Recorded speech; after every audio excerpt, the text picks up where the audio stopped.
कद्दू जी ने हमसे एक सवाल पूछा कि जब राम मंदिर बन जाएगा तो सफाई का काम क्या केवल वाल्मीकि समाज को ही मिलेगा क्या? यही पूछा था ना आपने? बिल्कुल सही बात है। और आप माने कि केवल एक काम ही काम कर रहे हैं, ठेके तो दूसरे लोग कर रहे हैं, ठेकेदारी दूसरे लोग। हम बदलने की बात कर रहे हैं, अम्बेडकर जी का संविधान बदलने की बात कर रहे हैं, और एक तरफ चरित्र को मानस को मान रहे हैं जी। आप बदलना है तो उसको भी बदलो, उसको बदलो। सारे आरटीआई आपने फाइल किए। जी जी जी। आपने एक आरटीआई बाबा रामदेव के अगेंस्ट भी फाइल किए थे। रामदेव जी ने बोला था किसी मंत्री ने मेरे से 2 करोड़ की रिश्वत मांगी। मैंने कहा नाम तो जानने का मेरा अधिकार है, आप नाम बता दें। नाम छुपा रहे तो आप भी शामिल है। जो आटा 45 रुपए गया, हिस्सेदारी तो पता चले कहाँ का डोनेशन दिया गया है। कद्दू नाम प्यार से है या कैसे है? मतलब मजा आता है आपको या लोगों को भी मजा आता है कद्दू भाई का नाम लेने में? मजा लोगों को आता है तो उसके साथ आनंद मैं भी ले लेता हूँ। सर कद्दू तो एक वो चीज है, ना गर्मी में सड़ रहा ना सर्दी में ना उसमें बरसात में, वो एवरग्रीन है, इसलिए मेरे को नाम अच्छा लगता है। एवरग्रीन है, एवरग्रीन जी जी। जोरदार तालियां हो जाएंगी। बिल्कुल ठीक है। कद्दू भाई सीधे मुद्दे पे आऊंगा। अभी मुझे कोई पर्सनल बात पे नहीं जाना। हिंदू ब्राह्मण हूँ तो प्रभु श्री राम तो मेरे रोम रोम में बसे हैं। ईस्ट वाले रोम की बात कर रहा हूँ, इटली वाले रोम की बात मैं नहीं कर रहा। लेकिन अंधभक्त देखेंगे तो उनको तो कुछ और ही नजर आएगा। सीधा राम राज्य के ऊपर बात करते हैं, वाल्मीकि के ऊपर बात करते हैं, गुरु वाल्मीकि महर्षि वाल्मीकि के ऊपर क्या कहना है आपका? सर कहना तो कुछ नहीं है। मैं हिंदू हूँ भैया, राम राज्य की बात कर रहे हैं जी। जो इसके फाउंडर हैं, जिन्होंने इसकी बुनियाद रखी है जी। अगर हम उस पर भी गौर कर ले तो चर्चा करना ज्यादा अच्छा रहेगा। इनकी बात कर रहे हैं आप? सीधा बोलिए। मैं कह रहा हूँ जिन्होंने इसको फाउंडर है, जो इसकी वाल्मीकि जी है, जो इसके रचयिता है, जिन्होंने लिखी है ये रामचरितमानस, ठीक है, हम उसकी तो बात कर रहे हैं जी। और जो उनका वंशज है, जिसे कह सकते हैं आज की डेट में वाल्मीकि समाज, वो आज भी वहीं पर है, गटर में नाली में। तो कम से कम उनके बारे में सोचे। हम राम को तो मान रहे हैं लेकिन जो उनके वंशज है। बात सही है कि नहीं दोस्तों? आवाज हाथ से समर्थन देना होगा, सभी को समर्थन देना होगा। और ये नहीं, देखिए मैं सीधा अपने ऑडियंस से एक बात बोलूंगा। हर व्यक्ति, भारत का हर नागरिक हर हर राम हम बोलेंगे, जय श्री राम का नारा लगाएंगे। जय श्री राम, जय श्री राम, जय श्री राम। देखिए किसी को भी संकोच नहीं है भगवान प्रभु श्री राम का नारा लगाने में। हमें गर्व महसूस होता है कि नहीं दोस्तों? हाथ उठा के बोलिए। लेकिन कद्दू जी का एक सवाल था, इन्होंने बोला कि जब आप प्रभु श्री राम का नाम लेते हैं और तमाम भक्तजनों को, तो रामचरितमानस का निर्माण जो है वो महर्षि वाल्मीकि जी ने किया था। सत्य है या नहीं है? हाथ उठा के समर्थन दीजिएगा। सत्य है ना? तो आज वाल्मीकि समाज की क्या दुर्दशा है? कद्दू जी ने बोला कि वाल्मीकि समाज क्या गटर साफ करने के लिए है? क्या नालियां साफ करने के लिए? या वाल्मीकि समाज को भी उठाया जाएगा? बोलिए आपके क्या विचार? देखो जी, मेरा सिर्फ कहने का मतलब है उठाना चाहिए। हम श्री राम को तो मानते हैं, जिन्होंने लिखी है, वाल्मीकि जी को मान रहे हैं, लेकिन जो उनके वंशज है जो आज काम कर रहे हैं वो गटरों में, किसके उनको कौन कर रहा है? पार्षद के अंडर में, नगर निगम के अंडर में। और वो कर क्या रहे हैं? वो गटर में मिल क्या रहा? 8,000 इतने बड़े बड़े होर्डिंग लगे हुए, सबकी सैलरी बढ़ गई कि 8 से 16 इनकी क्यों नहीं हो सकती? मैं तो कहता और मैं तो कहता हूँ जय श्री राम वाली बात है। मेरे 3-4 मुस्लिम भाई साथ में खड़े हैं। प्लीज आइए भाई, कामिल भाई। क्या नाम है भाईजान आपका? कामिल अहमद। कामिल अहमद। ये वीडियो अंधभक्तों आप लोग के लिए समर्पित है। अभी संजय जी जो कि हिंदू है बराबर, उन्होंने एक बात बोला कि रामायण में और राम राज्य की जितनी बातें चल रही हैं तो हम सब स्वीकार करते हैं भगवान श्री राम का भव्य मंदिर बने। आप भी यही बहुत बिल्कुल जी, हम तो धन्यवाद करेंगे भारत सरकार का, योगी जी का। हम हिंदू है, हिंदुस्तानी है, सब राम भक्तों को मानते। ये मुद्दा पता नहीं किस बात का है, ये कोई पेटेंट तो है नहीं। कद्दू जी ने हमसे एक सवाल पूछा कि जब राम मंदिर बन जाएगा तो सफाई का काम क्या केवल वाल्मीकि समाज को ही मिलेगा क्या? यही पूछा था ना? बिल्कुल सही बात है। और आप मानेंगे केवल एक काम ही काम कर रहे हैं, ठेके तो दूसरे लोग कर रहे हैं, ठेकेदारी दूसरे लोग कर रहे हैं। जिनकी तनख्वाह मिल रही है 16, उनको पहुंच रही है 8। कम से कम मोदी जी, मैं अपने प्रधानमंत्री ने तो, अब देखिए आप भी एक आरक्षित वर्ग से आते हैं, जी जी जी, है ना? आप भी एक आरक्षित और विशेष वर्ग से आते हैं। मैं आरक्षण की बात नहीं करूंगा, मैं हिंदू ब्राह्मण हूँ, मैं सर्व समाज में बैठता हूँ और सर्वप्रथम मैं एक भारतीय हूँ। क्यों भाई? सच तो गलत तो नहीं है? आप भी सबके साथ ही बैठते होंगे। हाथ उठा के बोलिए, देश में सब बैठते कि नहीं? बराबर। तो कद्दू भाई ने मेरे से एक सवाल पूछा था, मैं इनको नहीं जानता था, कि वाल्मीकि समाज के लोगों को केवल साफ सफाई कर्मचारी के तौर पे देखा जाता है, इनका उत्थान क्यों नहीं करते? तो आपने देखा नहीं था मोदी जी ने बनारस में पैर धोए तो थे? तब आप चुप क्यों थे? वो सिर्फ एक पॉलिटिकल मुद्दा है। मैं अपने प्रधानमंत्री अनुरोध करूंगा, जी। मेरे प्रधानमंत्री जी इन चीजों से हट के ना हम नहीं बात करें। आप बदलने की बात करें, अम्बेडकर जी का संविधान बदलने की बात कर रहे हैं और एक तरफ चरित्र को मानस को मान रहे हैं जी। आप बदलना है तो उसको भी बदलो, उसको भी बदलो। ये दोहरा चरित्र कैसा? मैं कहना चाहूँगा, समर्थन मिलना चाहिए इनको इस बात के लिए। मैं कहता हूँ समर्थन मिलना चाहिए, मेरा मानना है। दोहरा चरित्र कैसा जी। एक तरफ संविधान बदलो तो उसको बदलो ना फिर आप जी। और केवल आप यही चाहते हो कि हर तरह से जी पॉलिटिकल फायदा उठाया जाए। आप मेरे प्रधानमंत्री जी हैं, मैं आपसे अनुरोध करूंगा, प्रार्थना करूंगा मैं जी। इस चीज को करें। और खास तौर से आज भी मैं कहूंगा आपका बहुत बहुत धन्यवाद 370 का, इसका मैं दोनों का धन्यवाद करूंगा। आपने करा ये बहुत, आप इसका बहुत बहुत धन्यवाद। 5 अगस्त 2019 को 370 हटाया गया। जोरदार तालियों से हम अपने फौजियों के लिए समर्थन दे रहे हैं, इस बात के लिए पूर्ण तौर पे दे रहे हैं।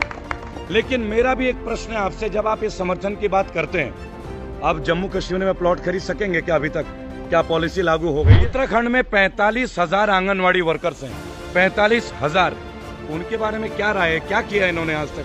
अब तक इन्होंने कुछ नहीं किया है, वो ऐसे ही काम करती फिर रही हैं, कुछ भी नहीं किया है। उनको पहाड़ों में भेजा जाता है ड्यूटी के लिए, पहाड़ों में भेजा जाता है ड्यूटी के लिए। उनकी उम्मीदें होती हैं, लैंडस्लाइड हो जाती है, कुछ हो जाता है, लेकिन उनके लिए कुछ व्यवस्था ही नहीं होती है। पेमेंट भी नहीं आती, पेमेंट टाइम से नहीं आती है। आज होमगार्ड्स को भी नहीं मिलती है पेमेंट, अगर आपने देखा होगा। आइए यूथ से एक बात पूछते हैं, कितनी उम्मीदें पूरी हुई हैं? क्या नाम है आपका? सर नितिन कनौजिया। नितिन कनौजिया जी, क्या कर रहे हैं नितिन भाई? सर अभी तो मैं वैसे बीबीए किया है, अभी तो एक और बीबीए, एक और बीबीए। दोस्तों इनके लिए एक जोरदार ताली दे दीजिए। एक और बीबीए, कितने पैसे खर्च करें बीबीए में? 5-5.5 लाख रुपए। 5-5.5 लाख रुपए। हाँ जी। तो जॉब की वैकेंसी क्या है आपके इंस्टीट्यूट की? कुछ आई है नौकरी? नहीं, फिलहाल तो कोई भी जॉब, ऑफिस, कॉलेज से कोई वैकेंसी वगैरह कोई नहीं मिली। इतनी बड़ी बात है, लेकिन माँ बाप के नौकरी जा चुकी है ना? आपके पिताजी पीछे पड़ते हैं कि नहीं कि भाई 5-5.5 लाख खर्च कर दिए? बहुत ज्यादा। तो इसलिए सेहत हल्की हो रही है। सेहत इसलिए डाउन है। देखिए कुल मिला के एक बात, आइए कद्दू जी एक बार आपको ले लेते हैं, हम आपके एक प्रश्न को पुनः लेंगे। बहुत सारे आरटीआई आपने फाइल किए। जी। आपने एक आरटीआई बाबा रामदेव के अगेंस्ट भी फाइल किए थे, बहुत पुरानी बात है सर। अगेंस्ट किसी के नहीं था जी, विचार मुद्दे के ऊपर था जी। और सिर्फ कहने का मतलब यही था जी। रामदेव जी ने बोला था किसी मंत्री ने मेरे से 2 करोड़ की रिश्वत मांगी जी। मैंने कहा नाम तो जानने का मेरा अधिकार है, आप नाम बता दें जी। नाम छुपा रहे तो आप भी शामिल है जी। और मेरा साफ साफ कहना है, अगर किसी ने चोरी करी, अगर किसी के हिसाब से डाउट हो जाता है किसने करी, नाम बता दें फलाने बंदे ने मांगे जी। वो बताने में डरते क्यों? तो बाबा रामदेव तो राष्ट्र का निर्माण कर रहे थे, उन्होंने तो बोला था काला धन ले आएंगे। सर बाबा रामदेव ने तो ड्रेस बदल के भी दिखा दिया था अपने वीर पुरुष का पुरुषार्थ, वो भी आपने देखा होगा दिल्ली में। उन्होंने अपना निर्माण कर लिया, देश का हुआ नहीं, उनको अपना निर्माण। वो योगा कर रहे सिर्फ बेसिकली योगा कर रहे हैं और कुछ नहीं कर हैं। रहे। प्रोफेशनल योगा कर रहे हैं या वैसे प्रोफेशनल योगा कर रहे हैं? एक्चुअली अपनी जेब में भर रहे हैं जी, क्योंकि कोविड काल में राष्ट्र निर्माण की बात आई थी, उनके आटे की रेट भी बहुत जबरदस्त तरीके से बढ़ी। ये वो नेता थे, अब इनको हम बाबा नहीं बोल सकते, उद्योगपति बोल सकते हैं, जिन्होंने बोला था कि देश के किसानों का स्तर ऊंचा होना चाहिए। कहा था या नहीं कहा था दोस्तों? लेकिन कभी आपने किसान आंदोलन में बाबा रामदेव को देखा क्या? अरे कहीं नहीं। आप कह रहे रेट बढ़ने के पीछे, ये देखो ना हिस्सेदारी किस किस की है इसमें जी। जो आटा 45 रुपए गया, हिस्सेदारी तो पता चले कहाँ का डोनेशन दिया गया है, वो कोई पूछ नहीं रहा। दुकानदार का आटा 22 रुपए में बिक रहा और आप उस चीज को खुद गौर कर सकते हैं जी। उस चीज पे खुद गौर कर सकते। अच्छा एक बात मैं सीधा कनेक्ट करूंगा और सीधा पूछूंगा, सीधा जवाब दीजिएगा। आप लोगों को जवाब पसंद है तो ताली भी दे दीजिएगा। मोदी जी के विरुद्ध कुछ खास दिल में रखते हैं? कुछ नहीं सर, वो मेरे प्रधानमंत्री, उनका मैं आदर करता हूँ, दिल से सम्मान करता हूँ। इस बात के लिए तो देखिए क्लैपिंग होना चाहिए। और आप कांग्रेसी भी हैं? जी नहीं, कांग्रेसी नहीं हो सर, वो मेरे प्रधानमंत्री हैं।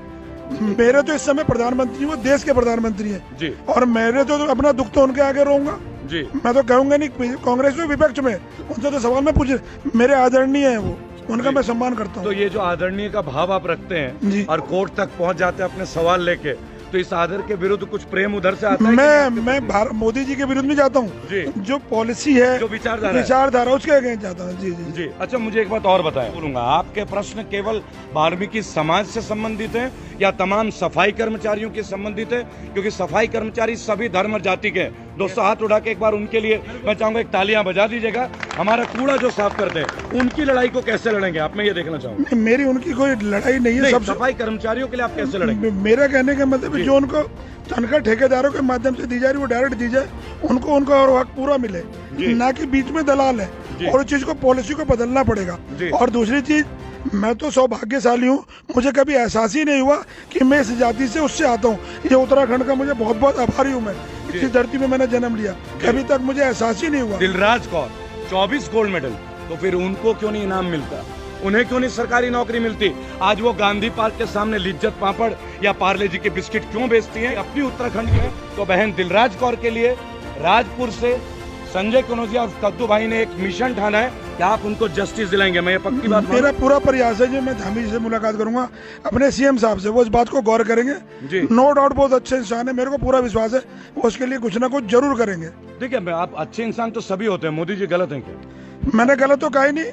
जो 15 लाख नहीं देंगे तो गलत हो जाएंगे? नहीं नहीं नहीं नहीं, नहीं। गलत हो जाएंगे अगर 15 लाख नहीं देंगे। और पेट्रोल अगर 100 रुपए हो जाएगा तो गलत हो जाएंगे। अरे हमने शेर पाला है। क्या पाला है भाई? शेर का मेंटेनेंस तो महंगा होगा, महंगा तो होगा ही ना। अब हमने शेर पाला है तो खर्चे भी देखेंगे, हर चीज झेलेंगे। 100 की बजाय 150 हो जाए, लेकिन सबसे पहले सोचने का विषय कि रोजगार का है। ये नहीं भाई साहब तो इनफील्ड बुलेट के ऊपर हाथ रखे बैठे हैं। यहाँ तो 200 का रेट जाने वाला जल्दी। नहीं नहीं नहीं, ऐसा नहीं है, 200 भी देने कोई दिक्कत नहीं, लेकिन दे दोगे ना। सैलरी का है जी, 10 से 6 पे आ गए जी, 10 वाला राशन 25 का हो गया जी। वो व्यक्ति क्या करे, अपने आप पे बैठे। भारत बन तो रहा है, बिल्कुल ठीक बात है। आत्मनिर्भर भारत बन रहा है कि नहीं? बिल्कुल ठीक बात है। मुझे तो लगा कि आत्मा से फ्री भारत बन रहा है, शरीर रह जाएगा आत्मा। चलिए इस वॉर को फिर से छेड़ते हैं। Justice for Dilraj Kaur ji. मेरा फिर से कहना होगा जी, मैं उत्तराखंड के लोगों से और लोग जनता से अपील करूंगा जी, जितना हो सके जी दिलराज कौर के लिए किया जाए। एक जैसे पर जोरदार तालियों से दिलराज कौर के लिए। जस्टिस फॉर दिलराज कौर, हमारी वीर बेटी। और एक बार मेरे साथ आप नारा लगाएंगे, 24 गोल्ड मेडल, दिलराज कौर जिंदाबाद, दिलराज कौर जिंदाबाद, दिलराज कौर जिंदाबाद। ये वीडियो समर्पित हमारी बहनों के लिए, माताओं के लिए। एक समापन करने से पहले मैं जय श्री राम का नारा लगाना चाहूंगा। जरूर, जय श्री राम। एक और जय श्री राम। तीसरा नारा लगाई दीजिए, जय श्री राम। बढ़ गए पेट्रोल के दाम।